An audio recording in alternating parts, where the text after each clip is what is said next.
상하이 8차선 도로가 통째로 사라졌습니다. 갈라진 집안 속에서 나온 건 철근이 아니라 썩은 대나무와 스티로폼이었습니다. 전 세계가 경악했습니다. 그런데 더 충격적인 사실이 밝혀졌습니다. 한국이 72시간 전에 이 재난을 경고했지만 중국이 소국의 기술이라며 묵살한 겁니다. 중국 수리부 30년 감찰관의 폭로에 9만 8천 개의 댐의 비밀이 드러났습니다. 그 충격적인 전말을 지금 공개합니다. 시작하기 전 구독과 좋아요, 그리고 대한민국 화이팅 댓글로 한국을 응원해주세요. 제 이름은 천회이고 중화인민공화국 수리부 대만정관리센터에서 30년간 수석감찰관으로 근무한 사람입니다. 댐이라는 것은 여러분이 생각하는 것보다 훨씬 위험한 구조물입니다. 수십억 톤의 물을 콘크리트 벽 하나로 막고 있는 거니까요. 그래서 감찰관의 역할은 단순합니다. 그 벽에 금이 가지 않았는지, 속이 비어있지 않은지 목숨을 걸고 확인하는 겁니다. 30년간 제 손을 거쳐간 댐만 1200개가 넘습니다. 중국 전역에 흩어져 있는 크고 작은 댐 9만 8천여 개 가운데 대형 댐 대부분을 직접 두 눈으로 점검했습니다. 삼엽댐의 내부 균열 검사도 제가 했고 남수북쪽 프로젝트의 수로 안전성 평가에도 제 서명이 들어가 있습니다. 솔직히 자부심이 대단했습니다. 중국은 세계에서 가장 많은 댐을 보유한 나라입니다. 삼엽댐 하나만 해도 연간 발전량 1천억 킬로와트시, 저수 용량 393억 세제곱미터. 미국의 후보댐이 아이들 장난감처럼 보이는 규모죠. 이런 거대한 인프라를 운영하는 나라의 수석감찰관이라는 타이틀은 세계 어디를 가도 명함 한 장으로 자리를 잡을 수 있는 무게가 있었습니다. 그런 제가 왜 지금 이 자리에서 조국의 치부를 드러내고 있는 걸까요? 상하이 싱크홀 영상을 본 순간 제 머릿속에 떠오른 건 도로가 아니었습니다. 9만 8천 개의 댐이었습니다. 도로 밑에 대나무와 스티로폼이 들어갔다면 그보다 10배, 100배 더 큰 예산이 투입된 댐 내부에는 과연 무엇이 들어가 있을까? 저는 그 답을 알고 있었습니다. 30년간 목격하고도 입을 다물어야 했던 그 끔찍한 답을. 하지만 이 이야기를 하기 전에 먼저 제가 왜 수리부에 들어갔는지부터 말씀드려야 합니다. 그것은 반세기 전 제 아버지가 겪은 지옥에서 시작됩니다. 제 아버지 천수리는 허난성 주마덴시 수입핑연 출신입니다. 양쯔강 이북, 끝없이 펼쳐진 평야 한가운데에 위치한 조용한 농촌 마을이었죠. 아버지는 그곳에서 태어나 자랐고 할아버지와 할머니, 삼촌 세 분과 함께 벼농사를 지으며 평범하게 살고 있었습니다. 반차오댐은 그 마을에서 상류로 약 40km 떨어진 곳에 있었습니다. 소련의 기술 지원을 받아 건설된 대형댐이었죠. 마을 사람들은 그 댐을 자랑스러워했습니다. 사회주의 건설의 상징이라고 배웠으니까요. 그해 여름, 태풍 니나가 허난성을 덮쳤습니다. 기상 관측 사상 전례 없는 폭우가 쏟아졌습니다. 하룻밤 사이에 연간 강수량의 절반이 내렸다고 합니다. 아버지는 새벽에 잠에서 깼습니다. 이상한 소리가 들렸기 때문입니다. 처음에는 천둥 소리인 줄 알았다고 합니다. 하지만 천둥은 하늘에서 내려오는데 그 소리는 땅에서 올라오고 있었습니다. 바닥이 미세하게 진동했고 마당의 항아리가 덜그럭거리기 시작했습니다. 아버지가 문을 열고 밖을 내다보았을 때 북쪽 하늘이 이상했습니다. 별이 보여야 할 하늘이 시커먼 벽으로 막혀 있었습니다. 아버지는 그것이 벽이 아니라 물이라는 걸 깨닫는데 3초가 걸렸다고 합니다. 반차오댐이 무너진 겁니다. 높이 10m가 넘는 물벽이 시속 50km로 평야를 가로질러 밀려오고 있었습니다. 6억 톤의 물이 한꺼번에 쏟아져 나온 겁니다. 아버지는 본능적으로 뒷산을 향해 뛰었습니다. 논두렁을 넘고 바퀴를 달렸습니다. 맨발이었습니다. 등 뒤에서 가족들의 목소리가 들렸지만 돌아볼 수 없었습니다. 돌아보면 죽는다는 걸 몸이 먼저 알았으니까요. 언덕 중턱에 올라서서 뒤를 돌아봤을 때 마을은 이미 없었습니다. 아버지가 태어난 집도, 할아버지가 평생 일군 논도, 삼촌들이 놀던 마당도 전부 갈색 탕류 아래 잠겨버렸습니다. 할아버지, 할머니, 삼촌 세 분, 5식구 중 아버지만 살아남았습니다. 공식 기록으로 2만 6천여 명이 사망했지만 실제로는 17만에서 24만 명이 목숨을 잃었다는 게 후대의 연구 결과입니다. 중국 정부는 이 수치를 수십 년간 은폐했습니다. 아버지는 그 후 평생을 악몽에 시달렸습니다. 잠을 자다가 비명을 지르며 깨어나곤 했죠. 제가 어릴 때 비가 많이 오는 날이면 아버지는 꼭 마당에 나가 북쪽 하늘을 올려다보셨습니다. 물벽이 다시 오는 건 아닌지 확인하시는 거였습니다. 아버지가 제게 남긴 말씀은 딱 하나였습니다. 웨이거야, 다시는 이런 일이 있어서는 안 된다.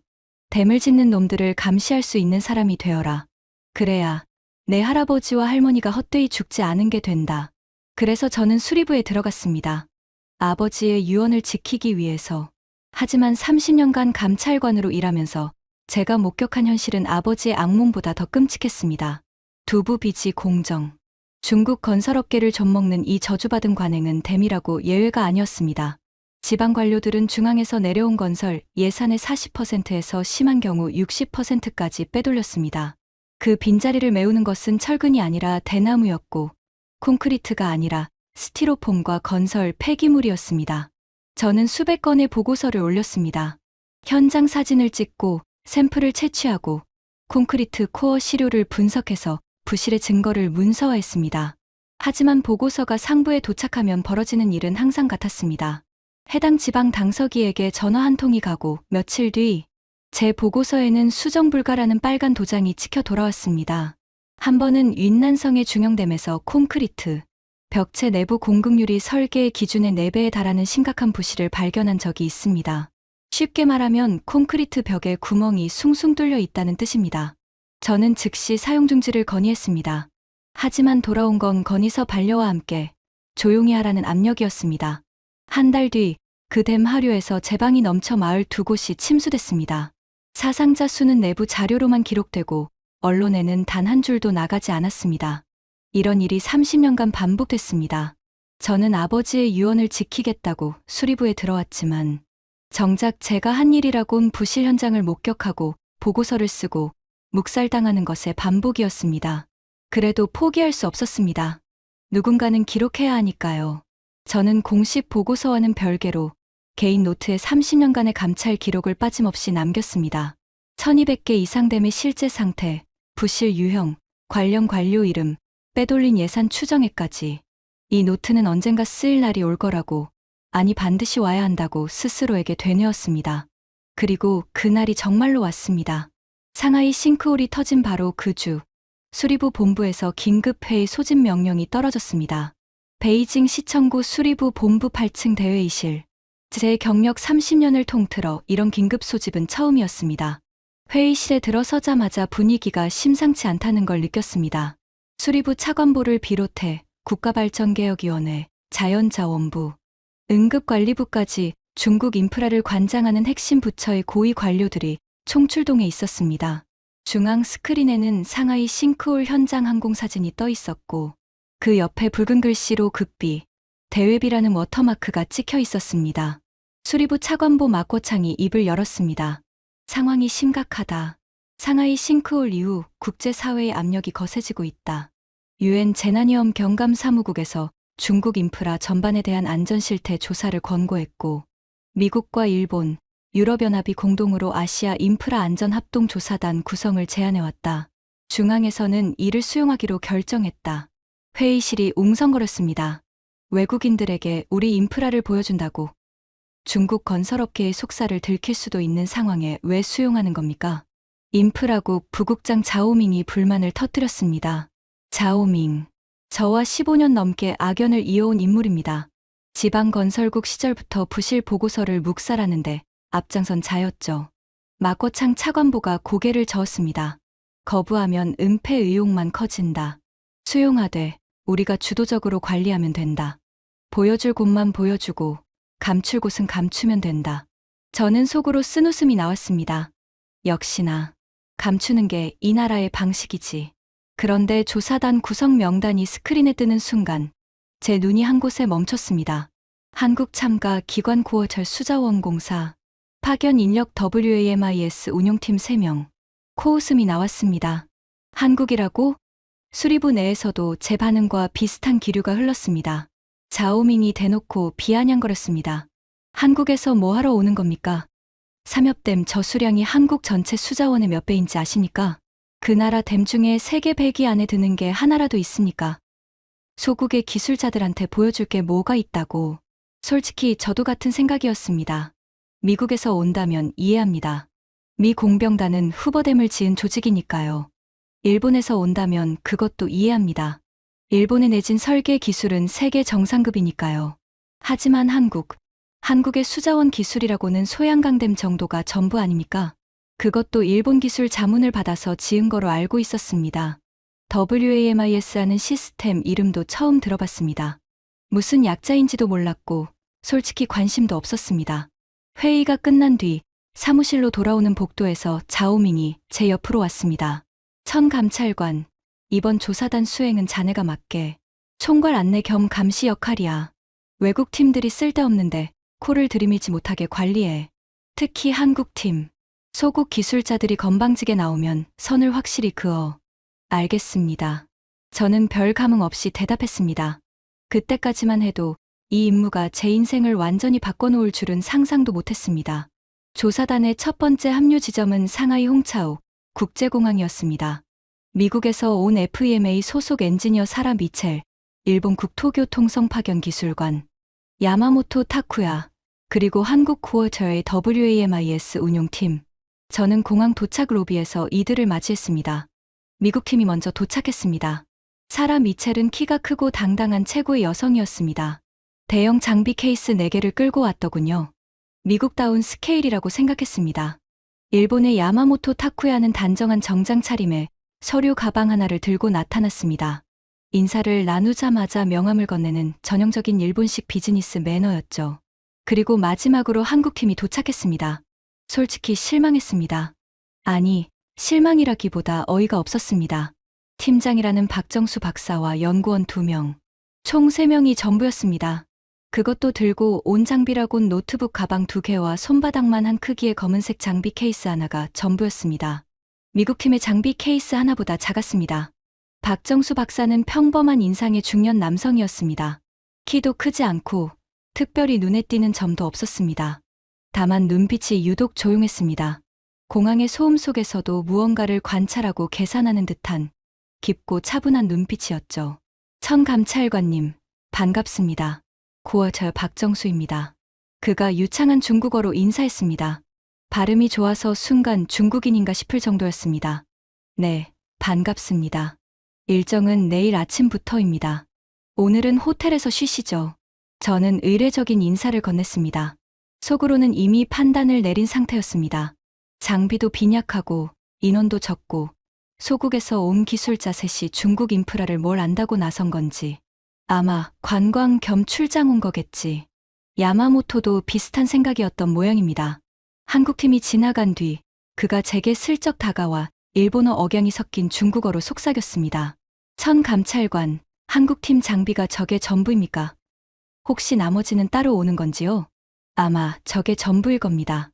야마모토가 살짝 코웃음을 쳤습니다. 우리 국토교통성에서 파견 나갈 때는 장비 트럭이 따로 갑니다. 한국은 아직 이런 국제조사 경험이 부족한 것 같군요. 저도 동의한다는 듯 고개를 끄덕였습니다.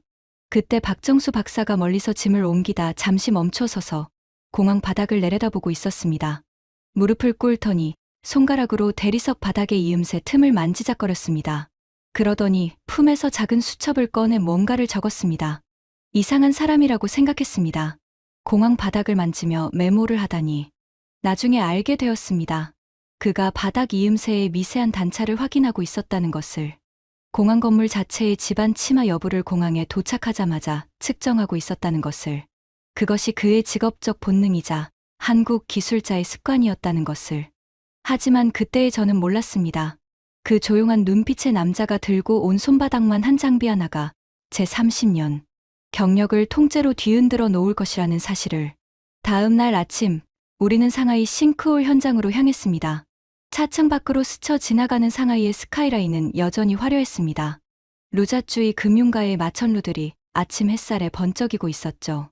하지만 그 화려함 아래로 도로 곳곳에 거북이 등처럼 갈라진 균열이 눈에 들어왔습니다. 맨홀 뚜껑 주변으로 역류한 흙탕물 자국이 까맣게 말라붙어 있었고 몇몇 구간에는 도로가 5cm 이상 함몰되어 임시 철판이 덮여 있었습니다. 이건 싱크홀 한 개의 문제가 아니야. 도시 전체 집안이 불안정하다는 신호잖아. 30년 감찰관의 직감이 비명을 질렀습니다. 하지만 저는 외국인들 앞에서 동요를 보일 수 없었습니다. 이건 우리의 문제였고 우리가 관리하고 있는 상황이었으니까요.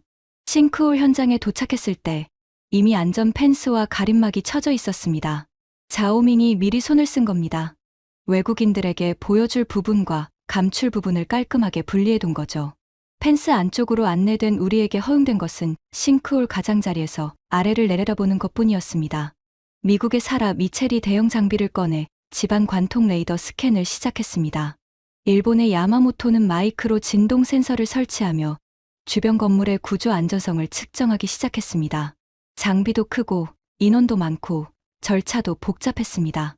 그런데 한국팀은 움직이지 않았습니다. 박정수 박사는 싱크홀 가장자리에 서서 한참 동안 아래를 내려다보기만 했습니다. 그러더니 노트북을 꺼내 앉아서 뭔가를 조작하기 시작했습니다. 그의 옆에 있던 연구원이 손바닥만 한 검은 장비의 안테나를 펼치고 삼각대에 올려놓았습니다. 야마모토가 제게 다가왔습니다. 한국팀은 저것만으로 뭘 하려는 겁니까? 혼자 장비 수십 개를 펼쳐놓은 자신과 비교하며 의아한 표정이었습니다. 저도 모르겠습니다. 그때였습니다. 박정수 박사가 자리에서 일어나더니 제게 다가왔습니다. 그리고 노트북 화면을 보여줬습니다. 천감찰관님, 잠시 이것 좀 보시겠습니까? 화면에는 상하이 푸둥 일대의 위성 지도가 떠 있었습니다. 그런데 일반 지도가 아니었습니다. 지표면 아래의 집안 밀도가 색깔로 표시된 3차원 단면도였습니다. 파란색은 안정, 초록색은 정상, 노란색은 주의, 빨간색은 위험. 싱크홀이 발생한 지점은 당연히 검붉은 색이었습니다. 하지만 제 심장을 먹게 만든 건 그 주변이었습니다. 싱크홀 반경 3km 이내의 노란색과 빨간색 점이 14군데나 찍혀 있었습니다. 지금 우리가 서 있는 바로 이 발밑에도 노란색 경고가 떠 있었습니다. 이 데이터는 뭡니까? 언제 측정한 겁니까? 제 목소리가 떨리고 있었습니다. 박정수 박사가 조용히 대답했습니다. WAMIS입니다. 저희 아리랑 위성이 지난 6개월간 촬영한 합성개구 레이더 데이터를 분석한 겁니다. 지표면의 밀리미터 단위 치마량과 지하 수위 변동을 동시에 추적합니다. 현장에 도착하기 전에 이미 분석을 끝냈습니다. 도착하기 전에 이미 끝냈다고? 저는 화면을 다시 들여다봤습니다. 14개의 위험 지점. 그중 3곳은 제가 30년간 직접 걸어 다니며 체크한 지점과 정확히 일치했습니다. 나머지 11곳은 제가 미처 발견하지 못한 곳이었습니다. 손바닥만 한 장비 하나와 하늘에 떠 있는 위성으로 제가 30년간 발로 뛴 것보다 더 많은 정보를 더 빨리, 더 정확하게 잡아낸 것입니다. 등줄기에 차가운 땀이 흘렀습니다. 이건 무엇을 의미하는 겁니까? 이 노란색 점들이 전부 잠재적 싱크홀이라는 뜻입니까? 박정수 박사는 고개를 끄덕였습니다. 그리고 한마디를 덧붙였습니다. 천감찰관님, 이건 상하이만의 문제가 아닙니다. 저희가 중국 주요 도시 12곳의 데이터를 사전 분석해왔습니다. 말씀드리기 조심스럽지만 상하이는 그 중에서 가장 양호한 편입니다. 가장 양호한 편이라고? 그 말이 귀를 때린 순간 제 다리에서 힘이 빠졌습니다.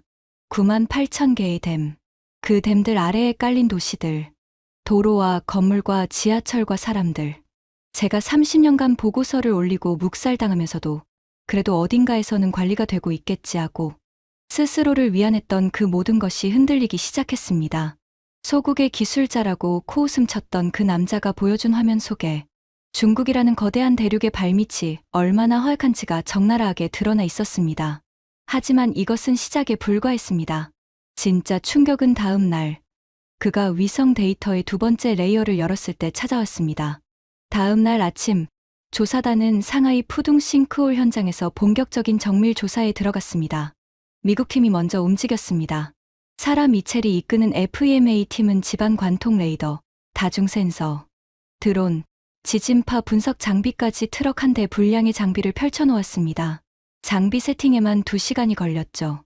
일본의 야마모토 역시 마이크로 진동, 측정기와 적외선 열화상 카메라를 건물 외벽에 부착하며 체계적으로 작업을 시작했습니다.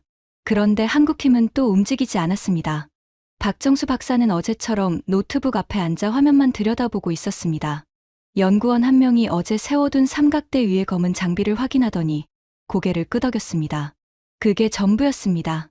자오밍이 제 옆으로 왔습니다. 천감찰관, 한국팀은 대체 뭘 하는 겁니까? 미국과 일본은 저렇게 열심히 하는데 한국은 노트북 하나 들고 앉아서 구경만 하고 있잖아요. 저도 속으로 같은 생각이었습니다. 하지만 어제 저녁 호텔에서 박정수 박사가 보여준 그 집안 단면도가 자꾸 신경 쓰였습니다. 14군데의 위험 지점. 그중 3곳이 제가 30년간 기록한 데이터와 일치했다는 사실이요. 오전 11시쯤이었습니다. 미국의 사라 미첼이 집안 관통 레이더 결과를 발표했습니다. 싱크홀 하부 집안에 직경 3m 이상의 공동이 2곳 추가로 확인됐습니다.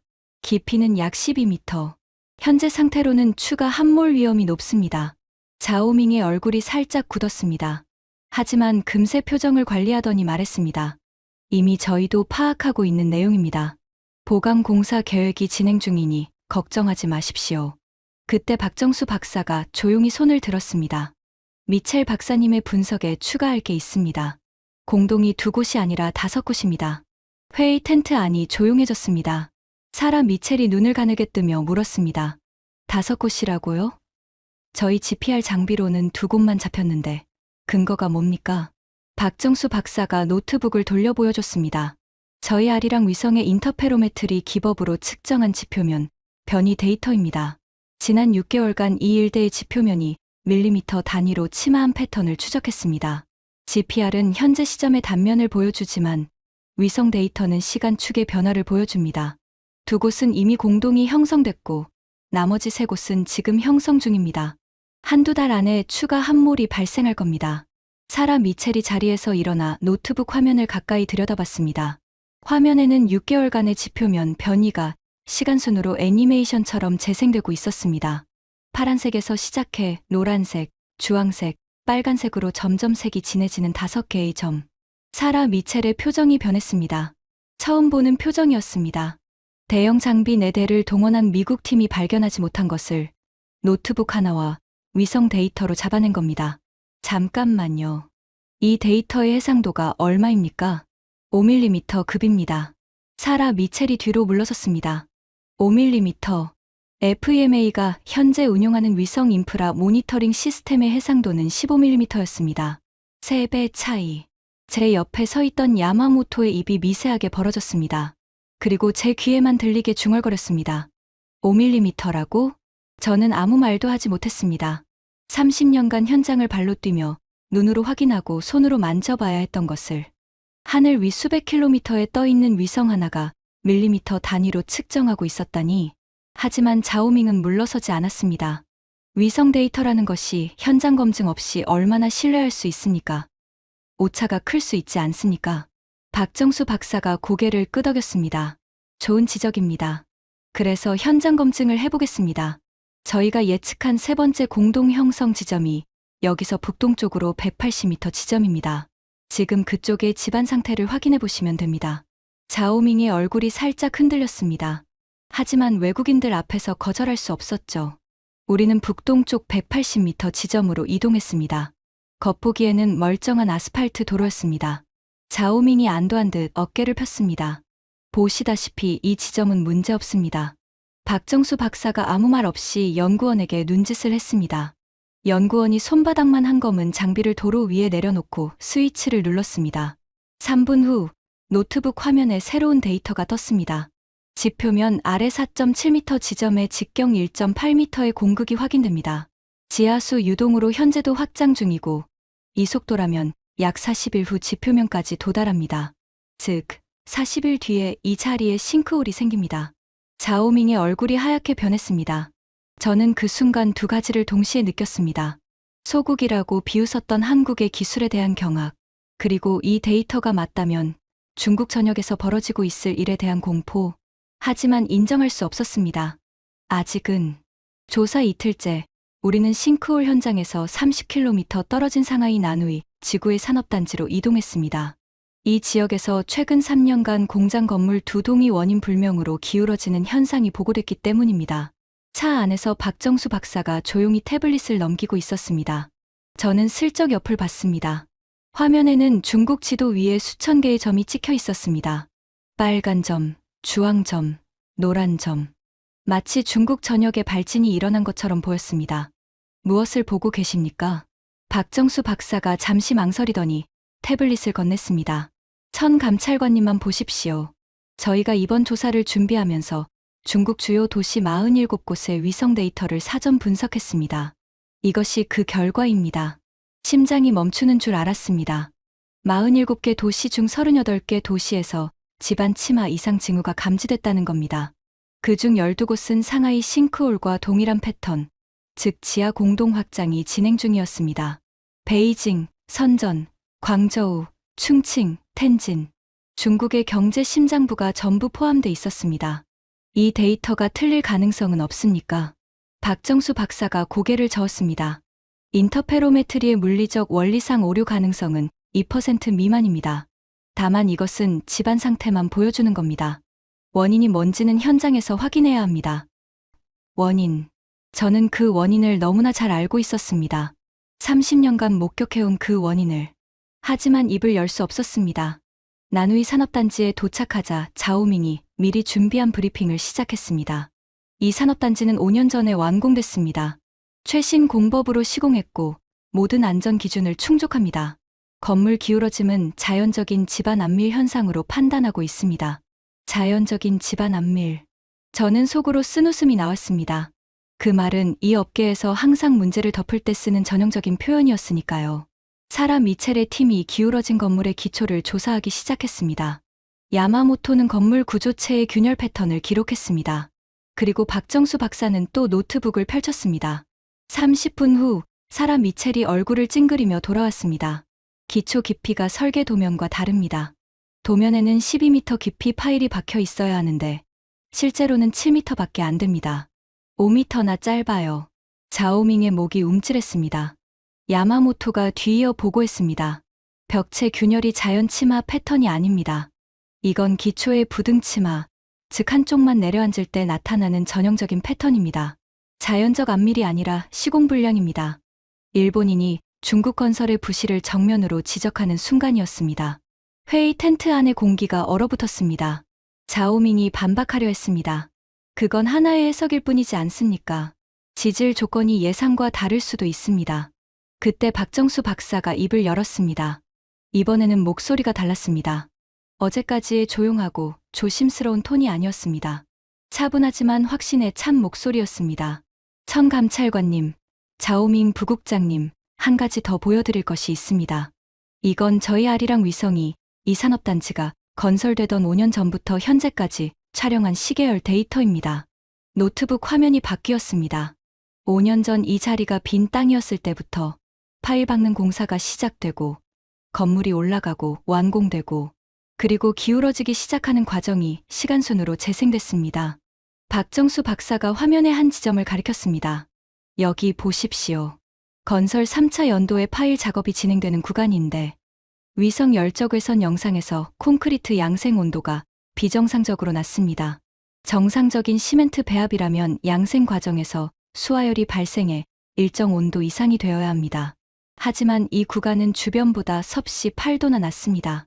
사라 미첼이 끼어들었습니다. 그게 뭘 의미하는 겁니까? 시멘트 함량이 기준치보다 현저히 부족하다는 뜻입니다. 쉽게 말하면 콘크리트에 시멘트를 적게 넣고 모래와 자갈을 많이 넣었다는 겁니다. 원가를 줄이기 위해서요. 텐트 안이 완전히 침묵했습니다. 저는 손이 떨리기 시작했습니다. 위성이 하늘에서 내려다보며 콘크리트의 시멘트 함량 부족까지 잡아낼 수 있다는 사실도 충격이었지만 그보다 더 충격적인 것은 이 기술이 있었다면 제가 30년간 목격한 모든 부실을 실시간으로 잡아낼 수 있었다는 사실이었습니다. 보고서를 올릴 필요도 없었을 겁니다. 묵살당할 일도 없었을 겁니다. 위성이 찍은 데이터는 거짓말을 하지 않으니까요. 누군가 빨간 도장을 찍어서 지워버릴 수도 없으니까요. 자오밍이 터졌습니다. 이건 중국의 내부 문제입니다. 외국팀이 우리 건설 현장의 시공 품질까지 간섭하는 것은 월권 아닙니까? 박정수 박사는 아무런 감정 없이 대답했습니다. 저희는 간섭하러 온 것이 아닙니다. 데이터를 보여드리는 겁니다. 이 데이터를 어떻게 활용하실지는 중국 측의 판단입니다. 야마모토가 자오밍을 바라보며 말했습니다. 자오밍 부국장, 저도 이 데이터를 본 이상 일본 정부에 보고하지 않을 수 없습니다. 이 산업단지에 일본 기업의 공장도 입주해 있거든요. 우리 국민의 안전 문제입니다. 자오밍의 입술이 파르르 떨렸습니다. 사면 초가였습니다. 하지만 정작 제 가슴을 후비는 것은 자오밍의 곤란함이 아니었습니다. 제가 30년간 발로 뛰고 사진 찍고 보고서 쓰고 묵살당하며 반복한 그 모든 과정이 위성 하나면 해결되는 것이었다는 자괴감이었습니다. 아니, 자괴감이 아니었습니다.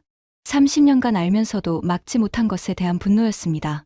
시스템이 없어서 못 막은 게 아니었습니다. 한국에는 이미 이런 시스템이 있었던 겁니다. 우리가 몰랐을 뿐, 아니, 알려고 하지 않았을 뿐, 소국이라고 무시했으니까요. 조사 사흘째, 뜻밖의 일이 벌어졌습니다. 아침 회의에서 야마모토가 제게 따로 이야기하자고 했습니다.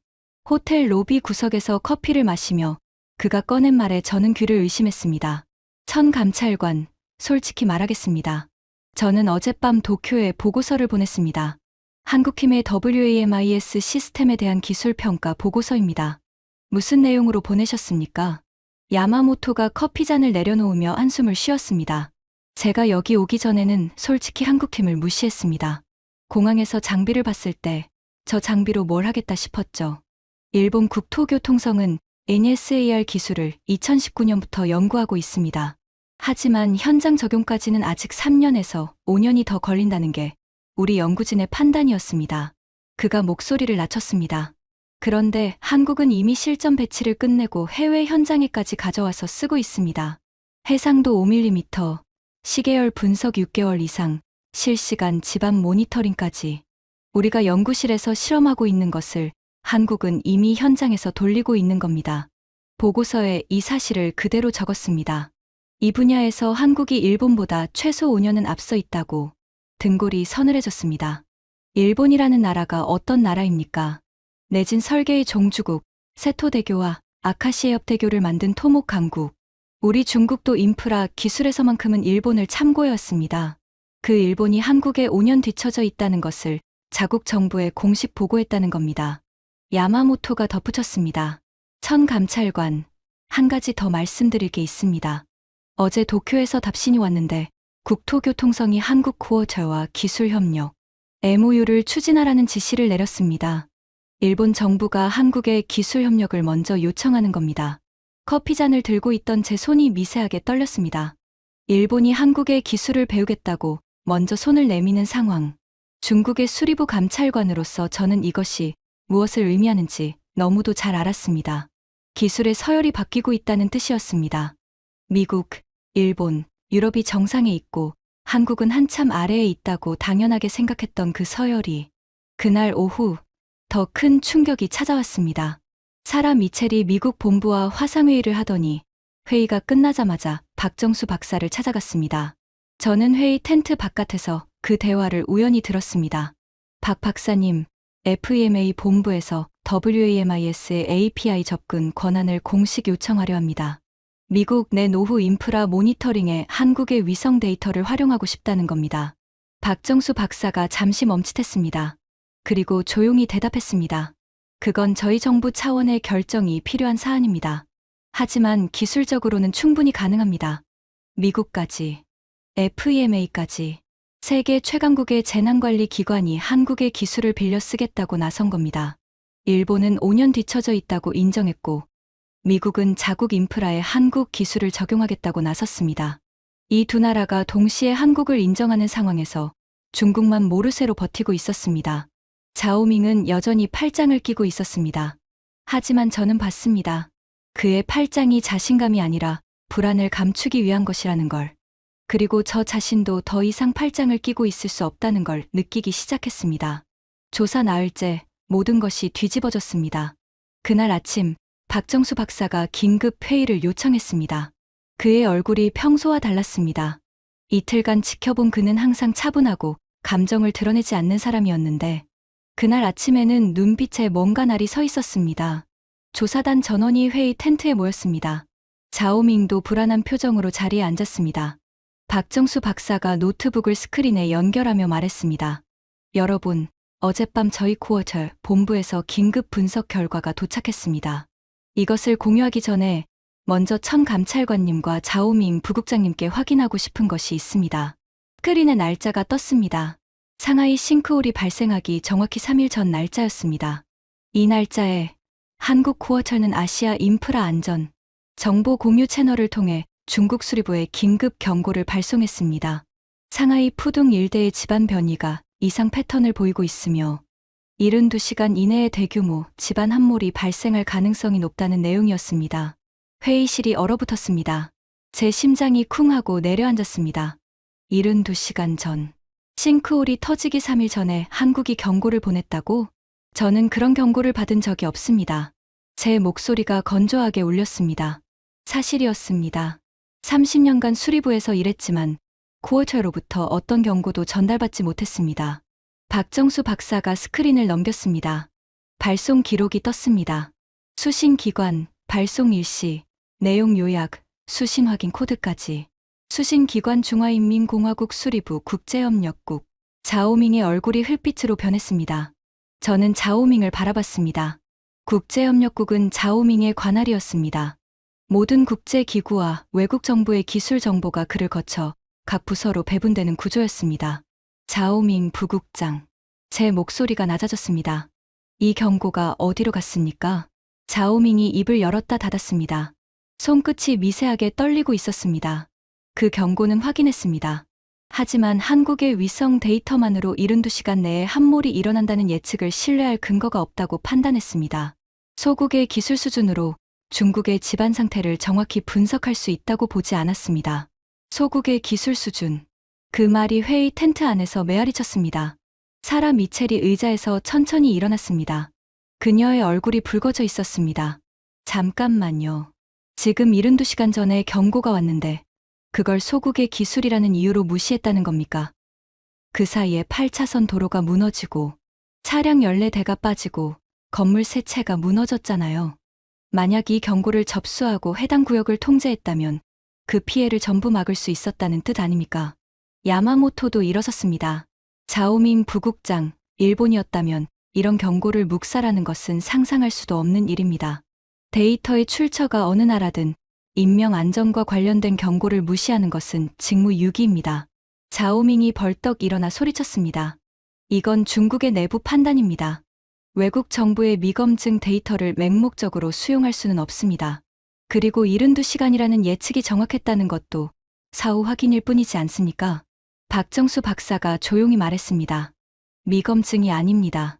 어제와 그제 저희가 현장에서 보여드린 모든 데이터가 WAMIS 시스템의 분석 결과였습니다. 5개의 추가 공동 예측, 40일 뒤 싱크홀 예측, 콘크리트 시멘트 함량 부족 탐지. 모두 같은 시스템에서 나온 겁니다. 이 시스템이 72시간 전에 보낸 경고도 같은 정확도를 가지고 있습니다. 텐트 안의 모든 시선이 자오밍에게 쏠렸습니다. 저는 30년간 참아왔습니다. 보고서를 묵살당해도, 빨간 도장을 찍어 돌려보내도, 그래도 나라를 위해서, 아버지의 유언을 위해서 참았습니다.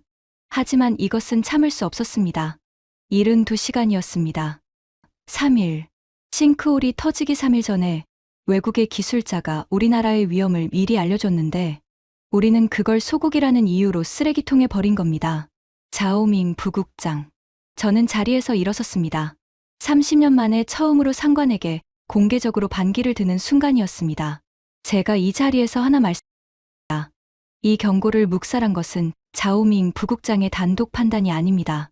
우리 수리부 전체의 구조적 문제입니다. 저도 처음에 한국팀을 무시했습니다. 소국의 기술자라고 생각했습니다. 하지만 지난 나흘간 제가 목격한 것은 이 소국의 기술이 우리의 30년 경력보다 정확하고 우리의 대형 장비보다 강력하고 우리의 판단보다 옳았다는 사실입니다. 자오밍이 저를 노려봤습니다. 천 감찰관, 당신 지금 뭐 하는 겁니까? 30년간 못한 말을 하는 겁니다. 회의 텐트 안이 조용해졌습니다. 사라 미첼과 야마모토가 숨을 죽이고 지켜봤습니다. 박정수 박사만 표정 변화 없이 노트북 화면을 바라보고 있었습니다. 하지만 저는 봤습니다. 그의 손가락 끝이 미세하게 떨리고 있는 것을. 이 조용한 기술자도 소국의 기술이라고 묵살당했을 때 아무런 감정이 없었던 건 아니었구나. 그 순간 깨달았습니다. 그날 밤, 저는 잠을 이룰 수 없었습니다. 호텔 침대에 누워 천장을 바라보며 아버지의 목소리가 계속 머릿속에서 울렸습니다. 웨이거야, 다시는 이런 일이 있어서는 안 된다. 다시는 이런 일이 있어서는 안 된다. 하지만 있었습니다. 계속 있었습니다. 30년간 있어왔고, 제가 목격했고, 제가 보고했고, 그리고 제 보고서는 매번 묵살당했습니다. 새벽 3시, 저는 결심했습니다. 아침에 호텔 로비에서 박정수 박사를 만났습니다. 박 박사님, 부탁이 있습니다. 무슨 부탁이십니까? 제 아버지의 고향이 허난성 주마덴시입니다. 1975년 반차오댐이 무너져서 가족을 잃은 마을이에요. WAMIS로 그 지역의 현재 집안 상태를 분석해 주실 수 있겠습니까? 박정수 박사의 눈빛이 변했습니다. 지금까지 보여줬던 기술자의 냉철한 눈빛이 아니었습니다. 뭔가 따뜻한 것이 스쳤습니다. 물론입니다. 조사단의 공식 일정은 상하이 주변이었지만 박정수 박사는 9월 본부의 허난성 주마덴시 일대의 긴급 위성 분석을 요청했습니다. 결과는 그날 오후에 도착했습니다. 박정수 박사가 저를 조용히 불렀습니다. 호텔 비즈니스 센터의 한쪽 구석이었습니다. 천 감찰관님, 결과가 나왔습니다. 노트북 화면에 아버지의 고향이 떴습니다. 위성 지도 위에 반차오댐의 잔해가 보였습니다. 50년 전에 무너져 내린 댐의 기초부가 아직도 남아 있었습니다. 박정수 박사의 손가락이 화면을 짚었습니다. 이 지역의 집안 상태입니다. 반차오댐 하류 18km 구간에서 심각한 이상 징후가 감지됐습니다. 화면이 확대됐습니다. 반차오댐 하류로 흐르는 루어 강을 따라 붉은 점들이 줄지어 찍혀 있었습니다.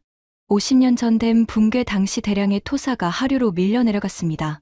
그 토사가 지금 하류 지반 위에 두꺼운 연약층을 형성하고 있는데 문제는 이 연약층 위에 건설된 제방과 도로와 건물입니다. 박정수 박사의 목소리가 낮아졌습니다. 현재 루어 강 제방 3곳에서 지반 침하가 진행 중입니다. 침하 속도로 보면 장마철에 수위가 올라갈 경우 제방 원류 위험이 있습니다. 그리고 이 지역에 건설된 소형 댐 2기의 기초부에서도 이상 변이가 감지됐습니다. 저는 화면을 바라보며 아무 말도 할 수 없었습니다. 눈앞이 흐려졌습니다. 50년이 지났는데 아버지의 마을은 아직도 안전하지 않았습니다. 반차오댐이 무너져 할아버지와 할머니와 삼촌들을 삼켰던 그 물이 반세기가 지난 지금도 땅속에서 조용히 다음 비극을 준비하고 있었습니다. 천 감찰관님, 박정수 박사가 조심스럽게 말했습니다. 이 데이터가 있으면 사전에 보강 공사를 할 수 있습니다. 제방을 강화하고 댐 기초를 점검하고 위험 구간을 미리 대피시킬 수 있습니다. 50년 전의 비극이 반복되지 않게 할 수 있습니다. 그 말을 듣는 순간 30년간 쌓아왔던 것이 한꺼번에 무너졌습니다. 자부심이 아니었습니다. 자부심은 이미 나흘 전에 깨졌습니다.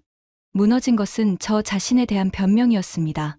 우리도 노력하고 있다는 변명, 시스템이 없어서 어쩔 수 없다는 변명, 개인의 힘으로는 한계가 있다는 변명. 시스템이 없었던 게 아니었습니다. 한국에는 있었습니다. 5mm 해상도로 지반을 추적하고 72시간 전에 함모를 예측하고 50년 전 재난의 흔적까지 찾아내는 시스템이 한국에 이미 존재했습니다. 우리가 이 기술을 소국의 것이라고 무시하지 않았다면 아버지의 마을은 진작 안전해질 수 있었습니다. 제 눈에서 무언가가 흘러내렸습니다. 30년간 수리부에서 일하면서 한 번도 눈물을 보인 적이 없었습니다. 현장에서 아무리 참담한 광경을 봐도 보고서가 아무리 묵살돼도 이를 악물고 버텼습니다. 하지만 아버지의 마을이 아직도 위험하다는 사실 앞에서는 버틸 수 없었습니다. 박정수 박사가 아무 말 없이 물수건을 건넸습니다. 그리고 잠시 후 아주 낮은 목소리로 말했습니다. 천 감찰관님, 저희 아버지도 댐 관련 일을 하셨습니다. 한국의 소양강댐 건설에 참여하신 기술자였어요. 평생 댐 안전을 걱정하시다 돌아가셨습니다. 그래서 저도 이 일을 하게 됐습니다. 그가 처음으로 개인적인 이야기를 꺼냈습니다.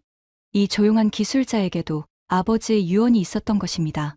천 감찰관님, 기술에는 국경이 없습니다. 하지만 그 기술을 써야 할 이유에는 국경을 넘는 무언가가 있는 것 같습니다. 그 말을 듣고 저는 결심했습니다. 30년간 모아온 것을 전부 꺼내기로. 하지만 그것이 얼마나 거대한 파장을 일으킬지 그 순간에 저는 아직 알지 못했습니다. 조사 닷새째 아침, 저는 30년간 품고 다녔던 검은 가죽 가방을 들고 회의 텐트에 들어섰습니다. 가방 안에는 노트 12권이 들어 있었습니다. 수리부 감찰관으로 근무한 30년간 매일 밤 호텔과 숙소에서 손으로 직접 기록한 현장 일지였습니다. 공식 보고서와는 별개로 묵살당한 사실들만 모아놓은 기록이었죠. 1247개 댐의 실제 점검 결과, 콘크리트 벽체 내부에서 발견된 대나무 토막, 스티로폼 조각, 건설 폐기물의 사진 428장, 부실 공사를 지시하거나 묵인한 지방 관료 187명의 이름, 빼돌린 예산 추정 총액 1,480억 위안, 한국 돈으로 약 28조 원. 이것들이 제 30년입니다. 저는 노트를 테이블 위에 쌓으며 말했습니다. 회의 텐트 안에는 조사단 전원과 자오밍이 앉아 있었습니다. 박 박사님, 부탁이 있습니다. WAMIS 시스템으로 제 노트에 기록된 댐들의 현재 상태를 분석해 주실 수 있겠습니까? 박정수 박사가 노트를 들여다봤습니다. 30년간의 기록이 빼곡히 적힌 노트를 한 장 한 장 넘기는 그의 손가락이 점점 느려졌습니다. 기술자의 눈이었지만 그 안에 뭔가가 흔들리고 있었습니다. 30년간 한 사람이 혼자서 기록해온 것에 무게를 읽어내고 있는 것 같았습니다. 분석 가능합니다. 다만 1247개 전체는 시간이 걸립니다. 위험도가 높은 순서대로 상위 50개를 먼저 분석하겠습니다. 쿼터 본부에 긴급 분석이 요청됐습니다. 아리랑 위성의 아카이브 데이터와 실시간 데이터가 동시에 가동됐습니다. 결과는 4시간 만에 도착했습니다. 스크린에 결과가 뜨는 순간 회의 텐트 안의 공기가 사라진 것 같았습니다. 상위 50개의 댐 중 37개에서 구조적 이상이 감지됐습니다. 이 중 14개는 즉각 보강이 필요한 위험 등급이고 4개는 긴급 사용 중지를 권고합니다. 박정수 박사의 목소리는 평소처럼 담담했지만 화면에 뜬 숫자들은 담담할 수 없는 것이었습니다. 74%, 상위 50개 댐의 74%가 비정상이라는 뜻이었습니다. 그리고 더 충격적인 것은 다음이었습니다. 천 감찰관님의 기록과 WAMIS 분석 결과를 대조해봤습니다. 천 감찰관님이 부실로 기록하신 댐 중 96%가 WAMIS에서도 이상으로 감지됐습니다. 정합률 96%입니다. 96%. 제가 30년간 발로 뛰며 눈으로 확인한 결과와 한국의 위성이 하늘에서 내려다본 결과가 96% 일치한다는 것. 이것은 두 가지를 동시에 증명했습니다. 하나, 제 30년간의 기록이 정확했다는 것.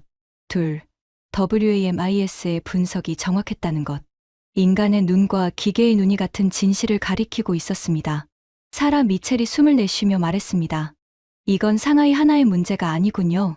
중국 전역의 인프라 안전 문제입니다. 야마모토가 고개를 끄덕이며 말했습니다. 일본 정부에 긴급 보고하겠습니다. 이 규모의 인프라 위험은 주변국 안보에도 직결됩니다. 댐이 무너지면 하류의 홍수가 국경을 넘을 수 있으니까요. 자오밍이 벌떡 일어났습니다. 이 자료를 외부에 유출하는 것은 국가기밀 누설입니다. 천 감찰관, 당신 지금 뭘 하는지 알고 있는 겁니까? 저는 자오밍을 똑바로 바라봤습니다. 알고 있습니다. 30년 만에 제가 해야 할 일을 하는 겁니다. 자오밍 부국장, 이 기록들은 제가 30년간 공식 채널로 보고한 내용의 사본입니다. 전부 수리부 공문서 번호가 찍혀 있습니다. 그리고 그 보고서에 수정 불가라는 빨간 도장을 찍어 돌려보낸 것도 전부 기록돼 있습니다. 누가 찍었는지까지요. 자오밍의 얼굴에서 핏기가 완전히 빠졌습니다. 저는 계속했습니다. 72시간 전 한국의 경고를 묵살한 것, 30년간 감찰 보고서를 묵살한 것, 건설 예산의 40%에서 60%를 빼돌린 것, 이 모든 것이 결합되어 지금 9만 8천 개의 댐이 시한폭탄이 되어 있습니다. 더 이상 감출 수 없습니다. 자오밍이 저를 노려봤습니다. 하지만 그의 눈에서 분노가 아닌 공포가 일었습니다. 이것이 알려지면 어떻게 되는지 아십니까? 저는 고개를 끄덕였습니다. 알려지지 않으면 어떻게 되는지도 압니다. 1975년에 한 번 일어난 일이 또 일어납니다. 다만 이번에는 반차오댐 하나가 아니라 수십 개, 수백 개가 동시에 문제를 일으킬 수 있습니다. 자오밍 부국장, 17만 명이 죽은 게 한 번이면 충분하지 않습니까? 텐트 안이 완전히 침묵했습니다. 자오밍이 천천히 의자에 주저앉았습니다. 두 손으로 얼굴을 감쌌습니다. 어깨가 미세하게 떨리고 있었습니다. 한참이 지나서 자오밍이 손을 내리며 말했습니다. 목소리가 완전히 달라져 있었습니다. 천 감찰관, 중앙에 보고하겠습니다. 그것이 자오밍의 항복이었습니다. 박정수 박사가 조용히 스크린을 전환했습니다. 천 감찰관님, 자오밍 부국장님, 한 가지 더 말씀드리겠습니다. WAMIS는 감시 시스템이 아닙니다. 예방 시스템입니다. 지금 이 데이터가 있으면 위험한 댐부터 순서대로 보강할 수 있습니다. 모든 댐을 한꺼번에 고칠 필요는 없습니다. 우선순위를 정하고 가장 급한 곳부터 가장 효율적인 방법으로 하면 됩니다. 저희가 도울 수 있습니다. 감시가 아니라 예방, 비난이 아니라 협력. 이 조용한 기술자는 중국의 치부를 들추면서도 동시에 해결책을 내밀고 있었습니다. 사라 미첼이 말했습니다. FEMA도 협력하겠습니다. 이건 한 나라의 문제가 아닙니다. 야마모토가 말했습니다. 일본 국토교통성도 기술 지원을 하겠습니다. 아시아의 인프라 안전은 공동의 과제입니다. 소국이라고 무시했던 한국이 내민 손을 미국과 일본이 먼저 잡고 마침내 중국도 잡는 순간이었습니다. 조사가 끝나고 일주일 후 저는 베이징 수리부 본부에서 보고를 마쳤습니다. 보고서의 핵심은 3가지였습니다. 첫째, 중국 인프라의 구조적 부실이 심각한 수준이라는 것. 둘째, 한국의 WAMIS 시스템이 이 문제를 사전에 탐지하고 예방할 수 있는 기술이라는 것. 셋째, 한국과의 기술 협력이 시급하다는 것. 수리부 부장은 보고서를 받아들고 한참 동안 말이 없었습니다. 그리고 입을 열었습니다. 천감찰관, 30년간 고생했소. 그 한마디에 눈시울이 뜨거워졌습니다. 30년 만에 처음 듣는 인정이었습니다. 한 달 뒤, 중국 수리부와 한국 고어철 사이에 인프라 안전 모니터링, 기술협력 양해각서가 체결됐습니다. 일본 국토교통성과 미국 FEMA도 옵저버로 참여했습니다. 그 소식이 알려지자 벌어진 일은 예상 밖이었습니다. 한국 건설사들의 전화가 마비된 겁니다. 중국뿐 아니라 동남아시아, 중동, 아프리카에서까지 문의가 쏟아졌습니다. 우리나라의 인프라도 점검해달라. WAMIS로 우리 댐과 도로와 건물의 안전 상태를 분석해달라. 한국이 세계 인프라 안전의 새로운 기준이 됐다는 뜻이었습니다. 저는 그 뉴스를 보면서 아버지의 사진 앞에 앉았습니다. 아버지, 저는 30년간 수리부에서 일하면서 아버지의 유언을 지키지 못했습니다. 보고서를 올려도 묵살당하고 부실을 목격해도 입을 다물어야 했습니다. 무력한 세월이었습니다. 하지만 아버지, 이제는 다릅니다. 하늘 위에서 내려다보는 눈이 생겼습니다. 거짓말을 하지 않는 눈이 생겼습니다. 누군가가 빨간 도장을 찍어 지울 수 없는 데이터가 생겼습니다. 그리고 그것을 만든 나라는 제가 소국이라고 무시했던 한국이었습니다. 아버지의 마을은 이제 안전해질 겁니다. 반차오댐 하류의 제방이 보강되고 소형댐이 점검되고 위험 구간에 모니터링 센서가 설치될 겁니다. 50년 전의 비극이 반복되지 않을 겁니다. 아버지, 유언을 지켰습니다. 조금 돌아왔지만 지켰습니다. 에필로그. 저는 요즘 베이징과 서울을 오가고 있습니다. 중국-한국 인프라 안전협력단의 중국 측 수석자문으로 일하고 있습니다. 은퇴한 뒤에도 이런 기회를 얻게 된 것은 아이러니하게도 30년간 묵살당한 그 기록들 덕분입니다. 제 노트가 이제야 빛을 보게 된 거죠. 박정수 박사와는 한 달에 한 번 정도 만납니다. 여전히 과묵한 사람입니다. 하지만 가끔 저녁을 먹으며 이야기를 나눌 때 그의 눈에서 보이는 것은 기술자의 냉철함이 아니라 같은 길을 걸어온 사람 사이의 이해입니다. 지난달 서울에서 박정수 박사와 식사를 하다가 물었습니다. 박 박사님, 상하이에서 제가 처음 소국의 기술자라고 무시했을 때 기분이 어땠습니까? 박정수 박사가 잠시 젓가락을 멈추더니 웃었습니다. 솔직히 익숙했습니다. 저희는 그런 말을 많이 듣거든요. 하지만 상관없습니다. 데이터가 말해주니까요. 데이터는 국적을 묻지 않습니다. 데이터는 국적을 묻지 않는다. 그 말이 제 마음에 깊이 남았습니다.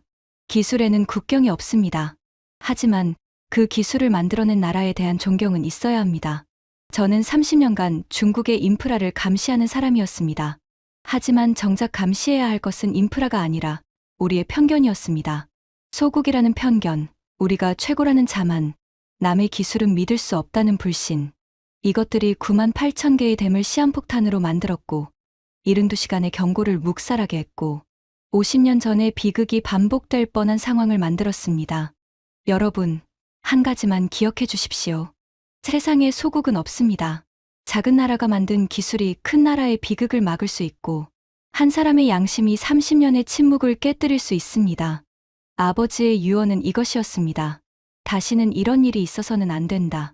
그리고 그 유언을 지킬 수 있게 해준 것은 소국이라고 무시했던 나라의 기술이었습니다. 지금까지 중국 수리부 30년 감찰관이 경험한 충격적인 이야기였습니다. 소국이라고 무시당했던 대한민국의 기술이 세계 인프라 안전의 새로운 기준이 되고 있습니다. 이 이야기가 마음에 남으셨다면 주변에 널리 공유해 주세요. 우리의 기술력을 더 많은 분들이 알 수 있도록요. 구독과 좋아요도 부탁드립니다. 지금까지 감독날다였습니다. 감사합니다.